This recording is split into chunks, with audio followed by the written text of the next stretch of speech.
can tell you, he can tell you because he's so professional. All right, ladies and gentlemen, let me introduce to you our very own um, Sharon Rose Master Gary Amick.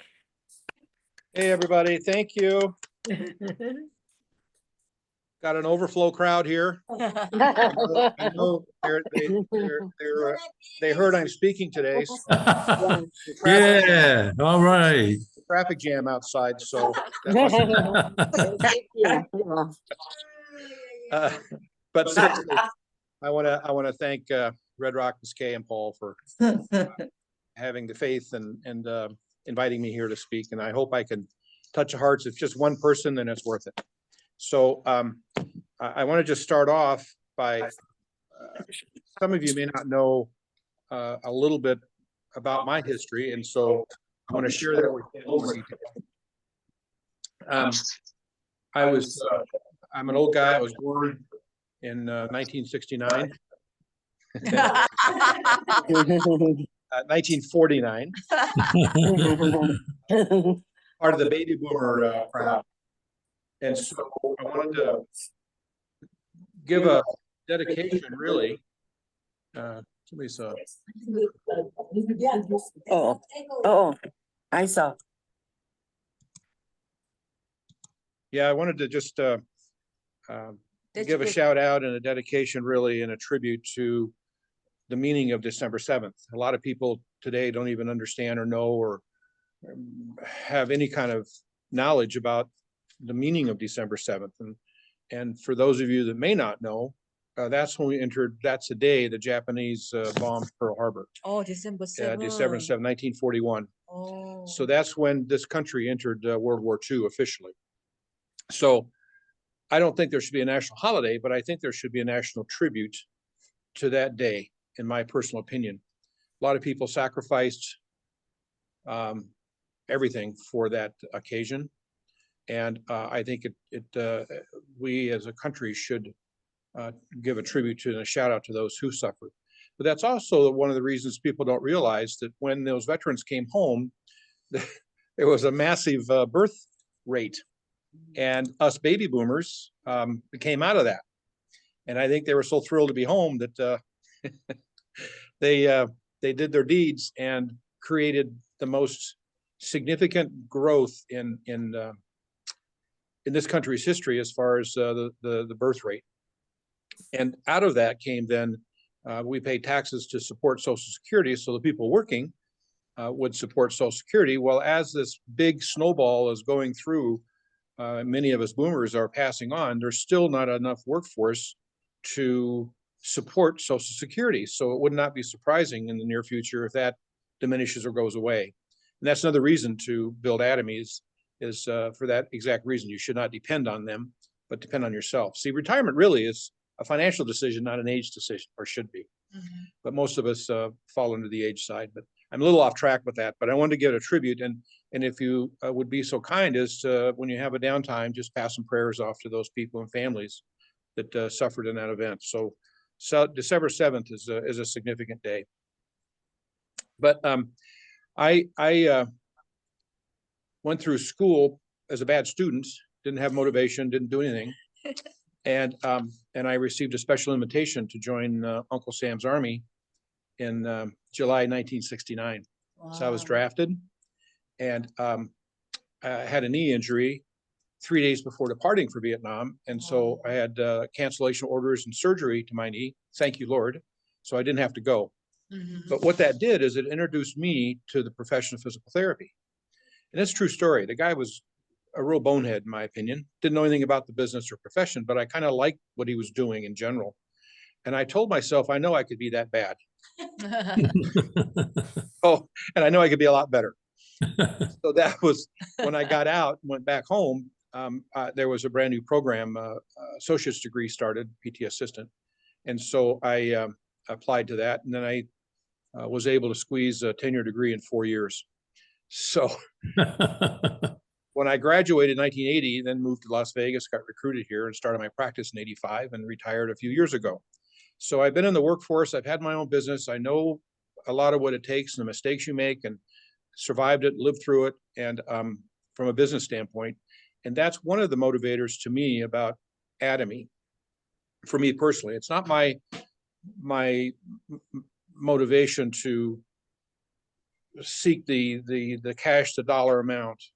We've been blessed with we have no debt. We have a lot of benefits and blessings that we've worked 40 years for. And so to me, the motivation is to help people. That's what rose my boat. And then, of course, my beautiful wife, to help her. And when she introduced me to Atomy, I go, oh, no, not another MLM. And you've heard that a lot from other people. But when you do your research, and if they did the research, they would find this is a very different program. Very, very different. Study the comp plan, study the ownership, all that stuff goes into, to me, making a decision to get involved in it. So that's why I'm in this seat, is to do that. But enough about me. I want to start today a little bit more about business. And I introduce a book every time I speak, and I know you all rush out and order it. So this book is Dave Ramsey. Can you see that? Yeah. It's called Entree Leadership by Dave Ramsey. 20 years of practical business wisdom from the trenches.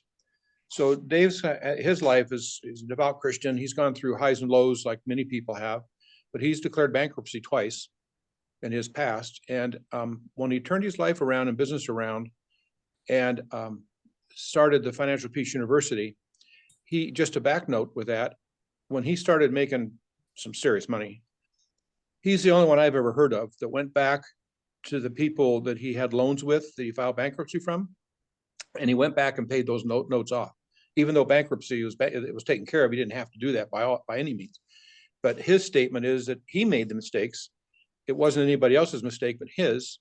And so he felt that he owed that money because he borrowed it. And so he went back and paid those creditors off, even though he didn't have to. So that is amazing about what is in his heart. Mm-hmm. So any rate, I want to start with the conventional business side, but it relates truly what we do because we are also in business. And so I want to use that as a fundamental and background, that every business has a business plan, and we should be no different. We should create a business plan. Well, how do you do that? I'll get into the weeds in a little bit here in just a minute, but Dave Ramsey says, without a plan to scale, you're planning to fail. So what he means by scale is you can't set anything outlandish, or it has to be reasonable. It has to be measurable. And so, but if the pie in the sky type of thing, but there's no plan to get there, it's likely going to fail. And so if you're going to build a business plan for 2025, the other question is, are you going to work it?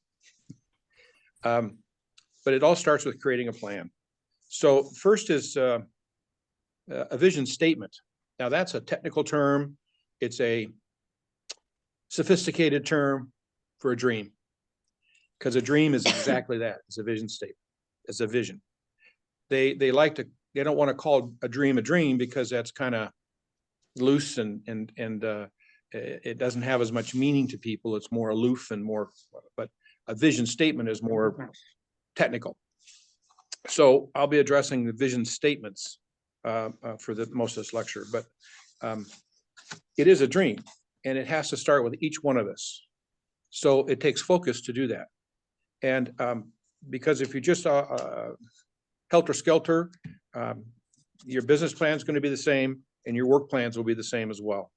So the vision statement can be confusing to a lot of people, but at the same time, if it's done properly and you have your vision statement, it's going to help people more than hurt them, because it adds a clear vision to you and your team. And it's all about that vision, because you vision a lot of things from this business, but then is there a plan to achieve it? So a vision statement is where we kind of start with that.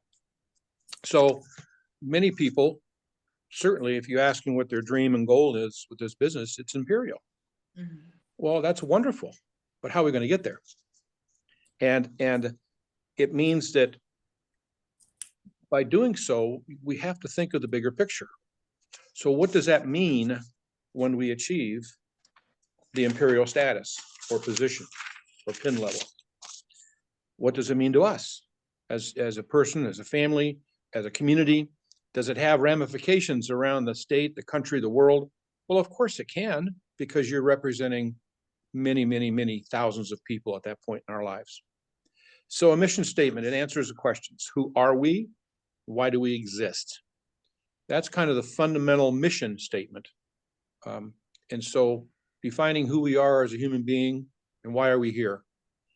And it takes a while to draft mission statements and vision statements, because they're always in a flux. You always want to modify and change and correct it and improve upon it. But it really, our vision should inspire yourself and others. That's the whole purpose of it, because you're working as a team. And if you have a mission statement and vision statement and you don't share it with your organization and your team, then it's just you. And so it's harder to get people to work together, because they trust you and they understand what your statement might be, your vision. And so that helps them. It helps empower them to do more work as well. So it will require focus, because you have to focus on what we're doing. It narrows that stuff down, and so it's more objective. So you can be more focused on what you do going forward. So it's really, what does winning look like? And I'll get a little bit more into that in a minute, but the focus is going to help you and your team move forward, because you're not going to be so helter-skelter, and because you're more focused on your mission, your dream, your vision, and that helps everybody else. But it also includes boundaries, because it narrows that perspective. So you're going to work within a little more of a controlled boundary, which helps you with time management, helps you with everything about it to work toward your goal and dreams. Because without a vision, your organization will just wander along and just meander along, kind of without a purpose.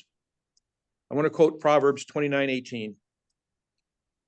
Where there is no vision, people perish. So if for no other reason, I think it's important to have a mission statement. Without a vision, the morale and your enthusiasm can really take a hit, because it's easy. We're fragile. We're such emotional creatures that without that, to get us over the hump and to keep our drive alive, it's really important to have that. And if you fall back and you take a dive into the bad side of life, you don't pay the bills and it's harder to pay, or you can't pay, or whatever it might be, the dramas in life. But the simple lesson is, you have to lead with a vision. That's going to motivate you and those around you. So what are some of the steps to create your vision statement? It's recommended you start with your past. As a youngster, what did you want to do when you grew up? What motivated you? What was fun? What was the things that without boundaries, or without any kind of restrictions, what freed you up to think and do, and what would you like to have done? What would you want to become when you grew up? What was your dream at that time? Because we all had them, maybe fleetingly, but we all had them as youngsters. And so if you dig deeper and thinking about why you're in this business, that can help solidify your vision statement. And it can help you with your drive to make changes in your life and other people's lives as well. Because again, when this business becomes successful through your hard efforts and other people's help, what's going to change? Where do you see yourself? Where do you see your family? Would you still live in the same city you're living? How can it affect other people in your immediate circle, and those you don't even know, and those that you're going to know in the future, and really worldwide? Why not have a big dream? Because that's really what's going to happen. By Imperial, I guarantee it's going to happen. So you want to share that vision, craft that vision, write it down in a statement. How would the world be different when you accomplish your dream and aspirations? How would it change? What are some of the things you would see in a changing environment, changing world, by you achieving your vision statement. So important. So by remembering it, it takes time, and you have to revive it and refine it and communicate with it. It's an ongoing work in progress, is what it really is. And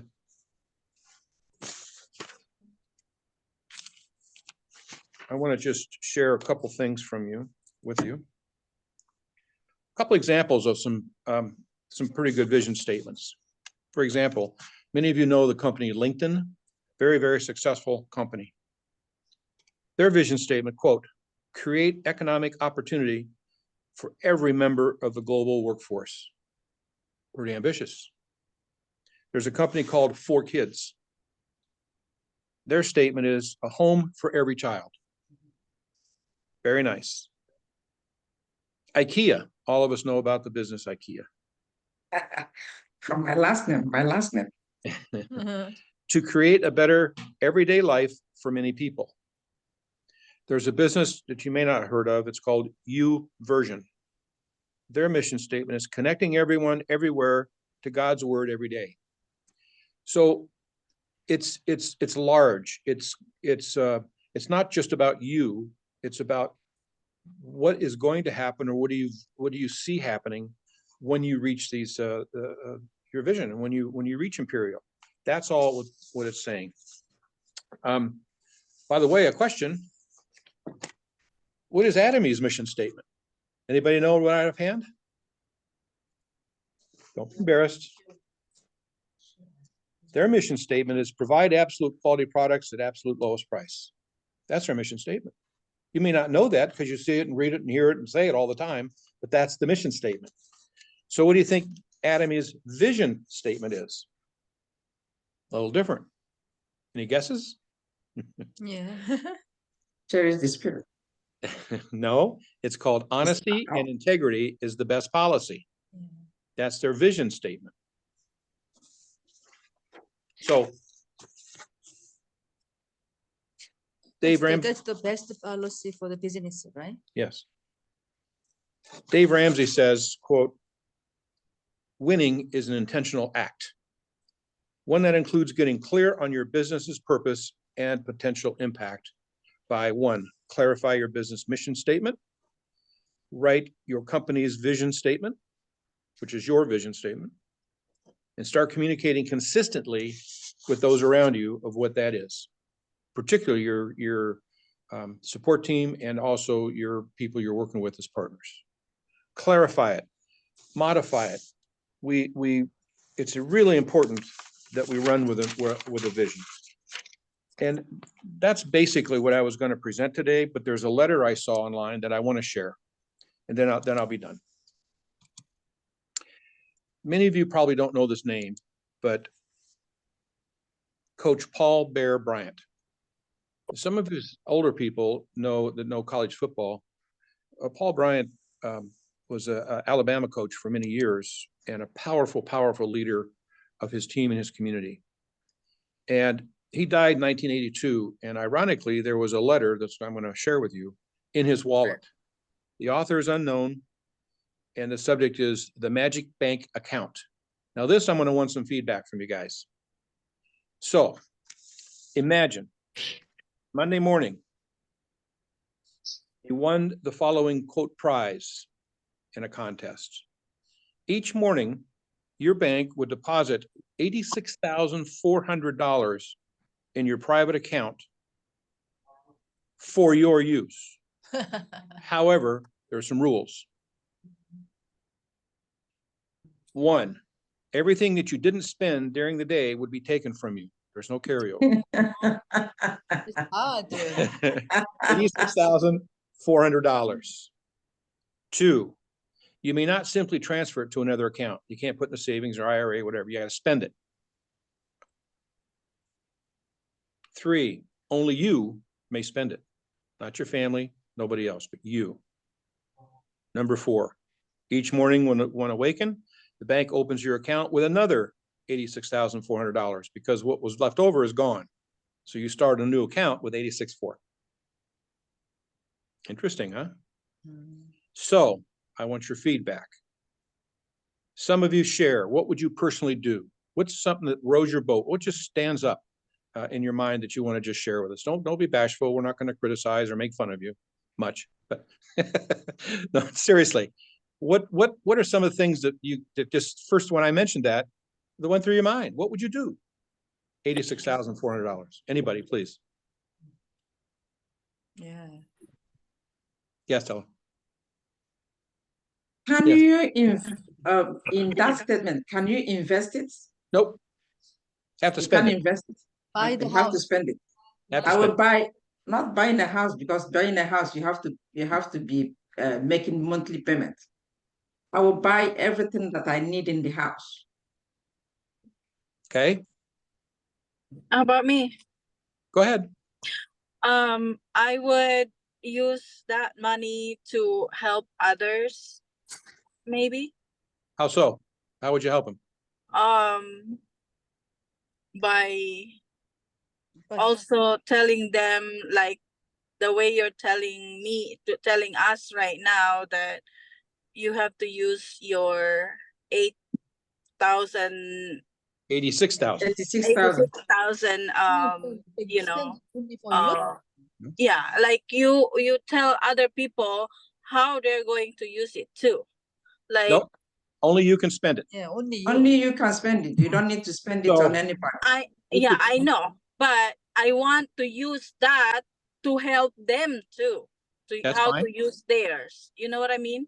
Yes, Okay. but you have to personally do it. You have to personally spend it. You can buy anything and everything you wanted. You could, right? Okay. You can do I that.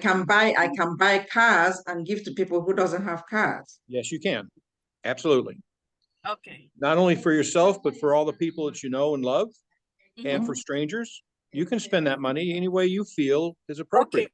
I'm gonna use that and help them buy whatever they want. Okay? Good. Okay, let's see, Tina, go ahead, Tina. Sorry about that. Yeah. I will use that money. What's your question? You have to Okay. unmute, please. And then She's gonna come to me. Unmute, please. You're muted.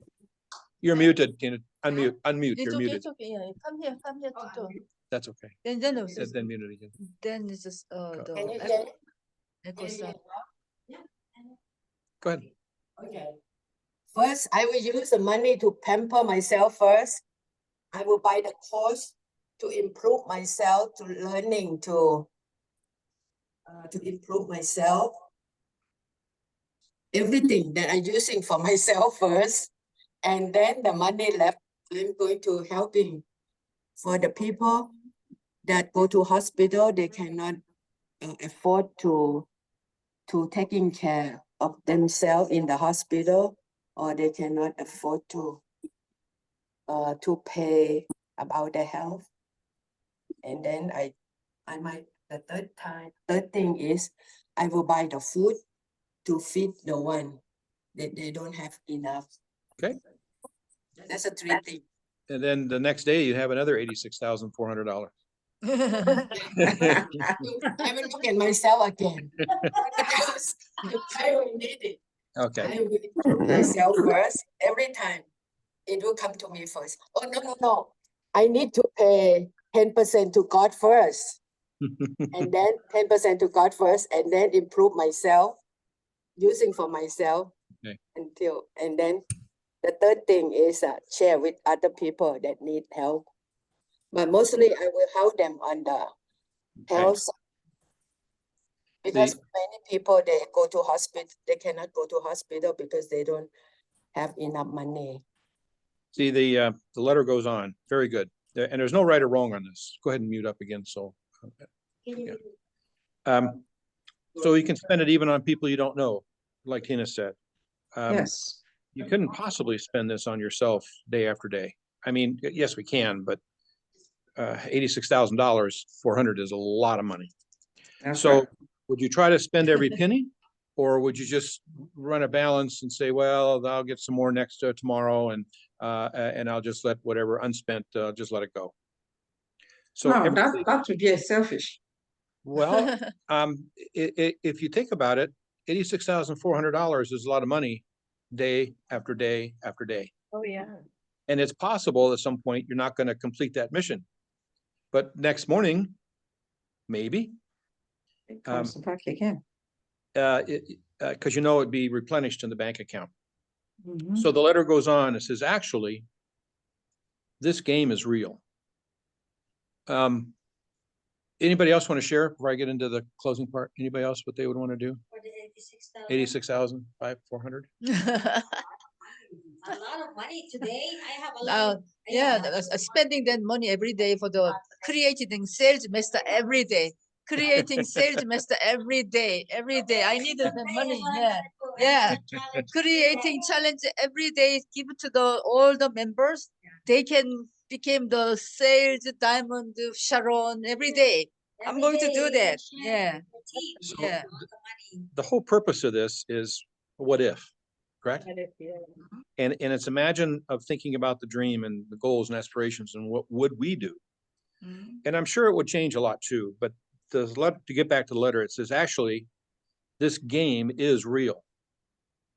Mm. Each of us is already a winner of the prize.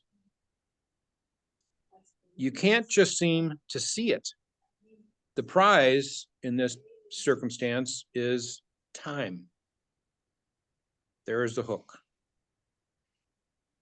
Each morning, we wake up and receive 86,400 seconds as a gift of life.